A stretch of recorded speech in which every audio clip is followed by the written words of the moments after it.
Hello guys, मैं अरुण चौधरी आज फिर दोसर मिनी ब्लॉग लेके आ गेल बटो हजुर के मास में।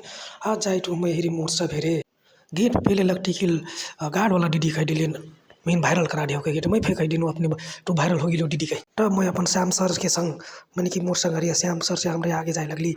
तब यस्तै मोर सब हेर्न क्रम में हमारे ढेर चीज हेरी दुर्गेश ढाबा आइटा कह के सक्कु संग सक्कु दर्शक विनय रोकलिए रटेरी हमरे तर ओकरा सर लाग में छा गेली। तब फिर हमरे और घूमे लगली। श्याम सर कहे लगल कि वीडियो बंद करी सर कह के। तब मैं कहल चलिए और घूमे जाए कह के अभी दुर्गेश ढाबा अभी नहीं आए कह के 18 गजी कसरा लाग सिकल हिटा काटा कि हमरे। तब मैं श्याम सर कहूँ चलिए सर जीटू कलकत्ता एग रोल खाई। श्याम सर कह दिले नहीं खा कह के। तब मैं वही अष्टक हमरे चल डेली पोटली फूड और ढंगड़ी इंटरनेट वाला फिर श्याम सर से फोन बिजी के बिजी घरे से फोन आई टिंकी का। तर मैं अपन वीडियो बने काम जारी कर ले रहूँ हेरी शनिवार के दिन रही कि का बहुत मने आयल ठेरी लाखों बीच में हमरे बैठल रही हेरी यस्ता कि मैं ढूर ज्यादा हुई लागल। तब मैं कहूँ श्याम सर चले जाए घरे अब।